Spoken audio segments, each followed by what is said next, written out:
नमस्कार साथियों, मैं प्रशांत आप सभी मित्रों का स्वागत करता हूं आपके अपने चैनल पर। जैसा कि आपको पता है कि हम करंट अफेयर की मैगजीन पढ़ रहे हैं, जो क्रॉनिकल की मंथली मैगजीन पतली वाली होती है उसको, जिसमें हमने जुलाई अगस्त सितंबर तक के मैगजीन को अच्छे से करा दिया है, जिसकी प्लेलिस्ट हमारे यूट्यूब चैनल पे बनी हुई है। आप वहाँ से जाके देख सकते हैं और अच्छे से उसको नोट्स बना सकते हैं और कवर कर सकते हैं। हम अगर अक्टूबर महीने की मंथ की मैगजीन को पढ़ रहे हैं, जिसमें हमने 4 क्लासेस ली हैं और हमने राष्ट्रीय और आर्थिक वाला जो पोर्सन है उसको कवर कर दिया है। आज की क्लास में हम अंतर्राष्ट्रीय विषय को पढ़ने वाले हैं। तो चलिए शुरू करते हैं हम अपनी आज की क्लास को। तो देखिए, पहला आपका टॉपिक है अंतर्राष्ट्रीय मुद्दों में। जो पहला आपका प्रश्न बन रहा है अक्टूबर महीने के क्रॉनिकल मैगजीन में, तो पहला है आपका जापान में टाइफून सांसवान। तो सबसे महत्वपूर्ण क्वेश्चन है कि यही बन सकता है कि सांसवान जो टाइफून आया है वो किस देश में आया है। तो जापान में आया है, ठीक है। तो क्या है इससे संबंधित, टाइफून सांसवान जापान के क्यूशू द्वीप पे आया है। कहाँ पे आया है? जापान के क्यूशू द्वीप पे आया है। टाइफून सांसवान को जापान के टाइफून नंबर 10 के नाम से भी जाना जाता है। 252 किलोमीटर प्रति घंटे की रफ्तार से इसके क्यूसी द्वीप से टकराया है, ठीक है। बस आपको इतना याद रखना है। कहाँ पे आया है? सांसवान जापान में आया है, क्यूसी द्वीप पे आया है। देखिए क्यूसी द्वीप कहाँ पे, देखिए होक्काइडो, देखो 4 द्वीप है, होक्काइडो, होन्शु, शिकोकू, क्यूशू, 4 द्वीप है। वो मतलब नॉर्थ से साउथ की तरफ आपके जापान के। तो क्यूशू द्वीप पे आके सांसवान टकरा गया है, ठीक है। आगे बढ़ते हैं हम नेक्स्ट टॉपिक पे। रक्षा मंत्री राजनाथ सिंह की यूएस की यात्रा। तो यूएसए की यात्रा की थी अगस्त महीने में रक्षा मंत्री राजनाथ सिंह ने 2024 में, ठीक है। तो 23 से 26 अगस्त 2024 के मध्य केंद्रीय रक्षा मंत्री राजनाथ सिंह ने वाशिंगटन डीसी में संयुक्त राज्य अमेरिका की यात्रा की। इस दौरान भारत एवं संयुक्त राज्य अमेरिका के मध्य संपर्क अधिकारियों को तैनाती के लिए एक समझौता ज्ञापन पर हस्ताक्षर हुआ। तो किसके लिए समझौता हुआ है? संपर्क अधिकारियों की तैनाती के लिए समझौता ज्ञापन पर हस्ताक्षर हुआ है राजनाथ सिंह और वहां के रक्षा मंत्री द्वारा, ठीक है। राजनाथ सिंह और लॉयड ऑस्टिन, देखिए रक्षा मंत्री कौन थे? Lloyd Austin. तब देखिए चुनाव तो हो चुका था, चुनाव नहीं हुआ था तब वो पुराने वाले ही रक्षा मंत्री थे। अब इसके रक्षा मंत्री यूएसए के बदल चुके हैं। पहले ये लॉयड ऑस्टिन स्वीडन की सरकार में रक्षा मंत्री थे। भारत और अमेरिका के बीच द्विपक्षीय गैर बाध्यकारी आपूर्ति सुरक्षा व्यवस्था के समापन पर भी प्रकाश डाला। भारत यूएसए का 118वां एसओएसए भागीदार है, जिस पर 22 अगस्त 2024 को हस्ताक्षर किए गए। तो भारत यूएसए का 18वां एसओएसए भागीदार है, जिसमें 22 अगस्त 2024 को हस्ताक्षर किए गए, ठीक है। आगे बढ़ते हैं। दूसरा भारत सिंगापुर मंत्री स्तरीय गोलमेज सम्मेलन कहाँ पे हुआ? 26 अगस्त, देखिए बहुत इंपॉर्टेंट है, देखिए स्टार लगा हुआ है, इसको आप अच्छे से पढ़ेंगे। 26 अगस्त 2024 को सिंगापुर में दूसरा भारत सिंगापुर मंत्री स्तरीय गोलमेज सम्मेलन का आयोजन किया गया। आईएसएमआर का उद्देश्य दोनों देशों के बीच व्यापार और आर्थिक संबंधों को मजबूत करना है। इस बैठक में निर्मला सीतारमण, पीयूष गोयल, एस जयशंकर, अश्विनी वैष्णव सहित 4 केंद्रीय मंत्रियों ने भाग लिया। तो 4 केंद्रीय मंत्रियों ने भाग लिया है। रक्षा मंत्री, विदेश मंत्री, वाणिज्य मंत्री और रेलवे मंत्री, रेलवे और आईटी मिनिस्टर ने भाग लिया है। सितंबर 2022 में इसकी उद्घाटन बैठक नई दिल्ली में हुई थी। इसकी उद्घाटन बैठक कहाँ पे हुई थी? 2022 में आपके नई दिल्ली में सर्वप्रथम हुई थी। 2023-24 में सिंगापुर भारत के लिए प्रत्यक्ष विदेशी निवेश का सबसे बड़ा स्रोत है, जिसमें अनुमानतः 11.77 बिलियन डॉलर का निवेश किया। तो जो सबसे बड़ा एफडीआई जो निवेश करता है सिंगापुर भारत में करता है, कितना?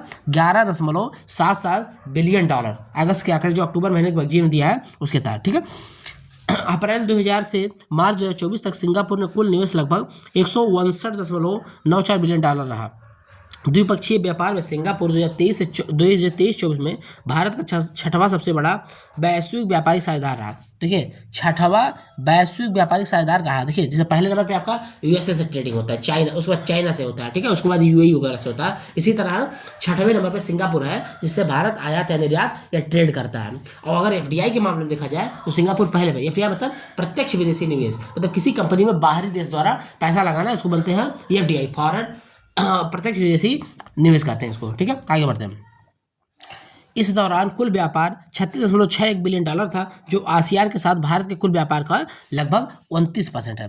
तो कितना था? आसियान के साथ जितना व्यापार होता है उसका 29% खाली व्यापार किसके साथ होता है? सिंगापुर के साथ होता है, ठीक है। अब आसियान में आपको पता है 10 देश है, अब तिमोर लेस्ट भी शामिल हो गया तो 11 देश हो जाएंगे, ठीक है।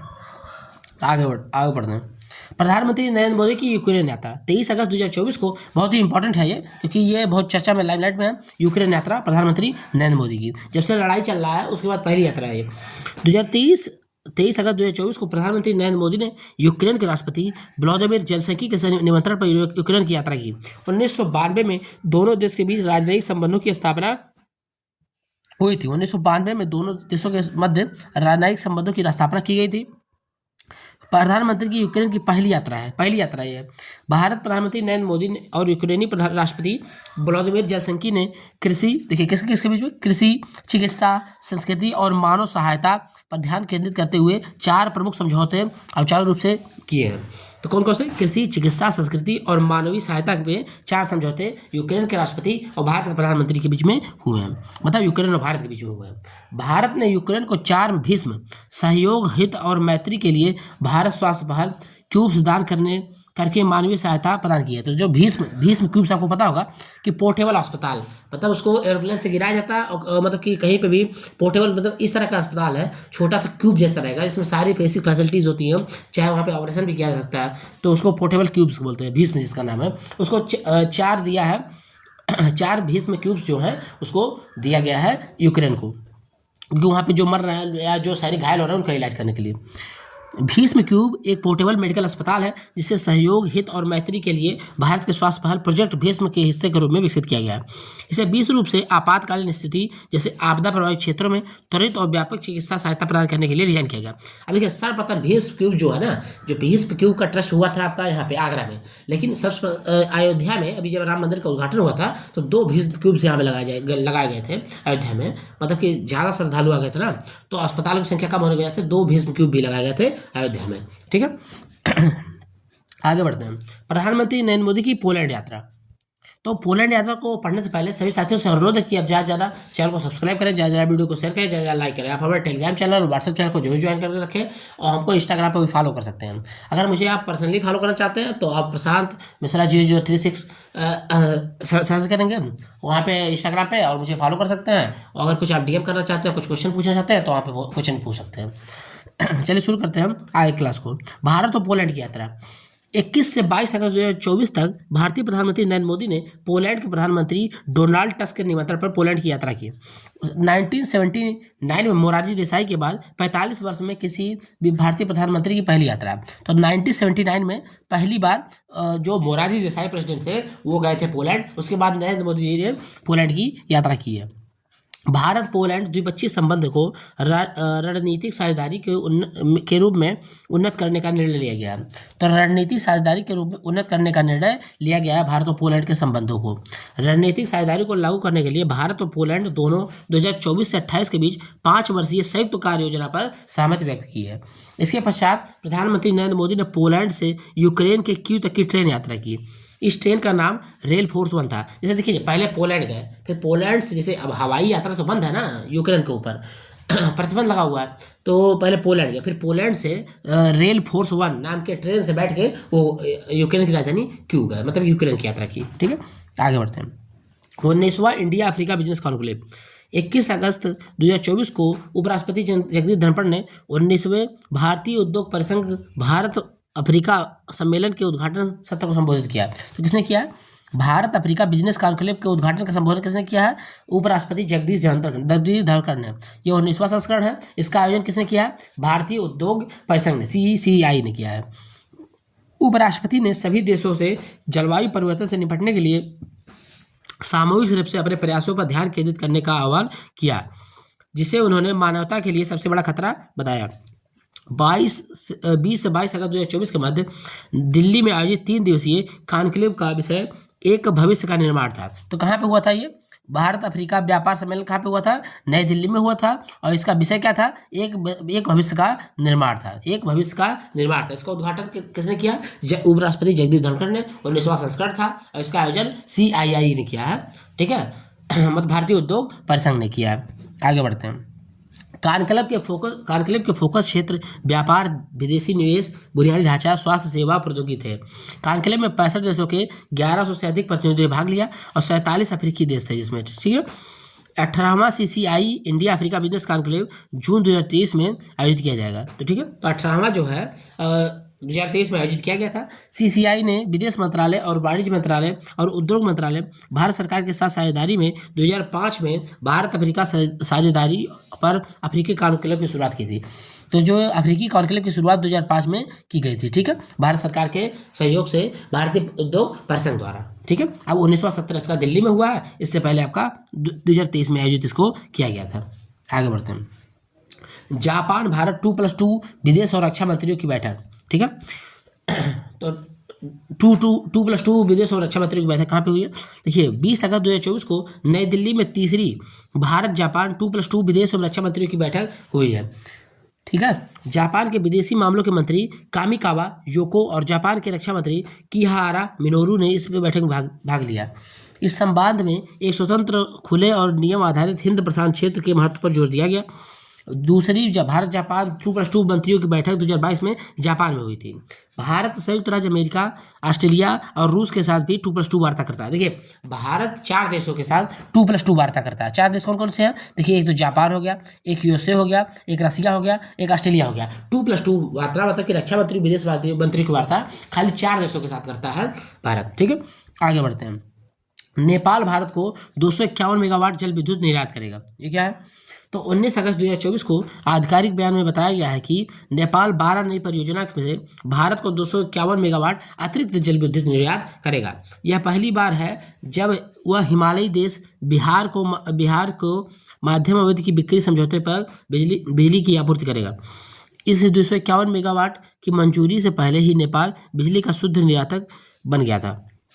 अक्टूबर 2021 में पहली बार भारत ने नेपाल से 39 मेगावाट बिजली के निर्यात को मंजूरी दी थी। 3 साल से भी कम समय में यह आंकड़ा 24 गुना से ज़्यादा बढ़ गया है, ठीक है। जिसे क्या करता है, देखिए भारत कुछ पैसे के सहयोग से वहाँ पे डैम बनाता है नेपाल के अंदर, ठीक है। तो अपना इन्वेस्ट करता है पैसा और फिर उस जो बिजली बनती है उसको नेपाल से खरीद भी लेता है, ठीक है। लेकिन अब कम पैसे में खरीदता है ना, कर्जे बना हुआ है। पैंटो गर्ताना सिनावात्रा थाईलैंड के सबसे युवा प्रधानमंत्री। पैंटो गर्ताना सिनावात्रा प्रधानमंत्री बने थाईलैंड के। तो 18 अगस्त 2024 को थाईलैंड की संसद ने 17 रूढ़ फेऊ थाई पार्टी के नेता पेंटोगतार्न सिनावात्रा ने देश के नए प्रधानमंत्री के रूप में चुना गया। पूर्व नेता थाकसिन सिनावात्रा की सबसे छोटी बेटी पेंटोगार्ताना सिनावात्रा ने सबसे कम उम्र की युवा प्रधानमंत्री बनी है। श्रीथा थाविसिनी की 14 अगस्त 2024 को बर्खास्तगी के परिणाम स्वरूप उन्होंने 1 वर्ष से भी कम समय का सेवा दिया, ठीक है। तो मतलब कि नया प्रधानमंत्री बना गया है किसको? थाईलैंड का पेंटो गर्ताना सिनावात्रा को, ठीक है, सबसे युवा प्रधानमंत्री बने। जो पिछले प्रधानमंत्री जो थे वो रिश्वत के आरोप में उनको बर्खास्त किया गया था, ठीक है। थाईलैंड एक दक्षिण पूर्वी एशिया देश है। इसकी राजधानी क्या है? बैंकॉक है। इसकी मुद्रा क्या है? थाई बाहत है, ठीक है। आगे बढ़ते हैं। औद्योगिक दक्षता केंद्र का शुभारंभ।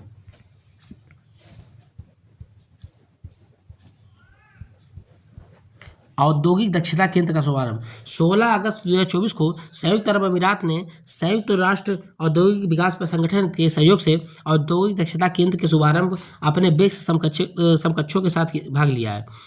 रूस के निजनी नोवगोरोड में समान वैश्विक विकास और सुरक्षा के लिए बहुपक्षवाद को मजबूत करने के विषय में रूप में रूस की अध्यक्षता में 8वीं ब्रिक्स उद्योगपति मंत्रियों की बैठक घोषणा की गई है, ठीक है। 9वीं ब्रिक्स उद्योग मंत्रियों की बैठक 2025 में ब्राजील द्वारा आयोजित की गई थी। ब्रिक्स के पास विश्व के सकल घरेलू उत्पाद का कुल 35% हिस्सा और 2040 तक 45% होगा, ठीक है। तो बस आपको आज क्लास में यहाँ तक ही रखेंगे। अब क्रोएशिया द्वारा अनिवार्य सैन्य सेवा प्रदान किया गया है, इससे हम अगले क्लास में देखेंगे, ठीक है। क्योंकि वीडियो बहुत बड़ा हो जाएगा तो कोई फायदा नहीं है, ठीक है। तो आपको वीडियो कैसा लगा आप कमेंट बॉक्स में कमेंट करके बताएंगे। आप कुछ सुझाव देना चाहते हैं या कुछ राय देना चाहते हैं तो कमेंट बॉक्स में कमेंट कर सकते हैं। कुछ क्वेश्चन पूछना चाहते हैं तो उसको भी कमेंट बॉक्स में कमेंट करेंगे, आपका मैं आंसर उसमें जरूर दूंगा, ठीक है। तो पुनः मैं सभी साथियों से अनुरोध करूँगा कि जय चैनल को सब्सक्राइब करें, जय वीडियो को शेयर करें, जय लाइक करें। आप हमारे टेलीग्राम चैनल और व्हाट्सएप चैनल को जो ज्वाइन करके रखें और हमको इंस्टाग्राम पे भी फॉलो कर सकते हैं, ठीक है। मिलते हैं नेक्स्ट क्लास में नेक्स्ट वीडियो के साथ। धन्यवाद।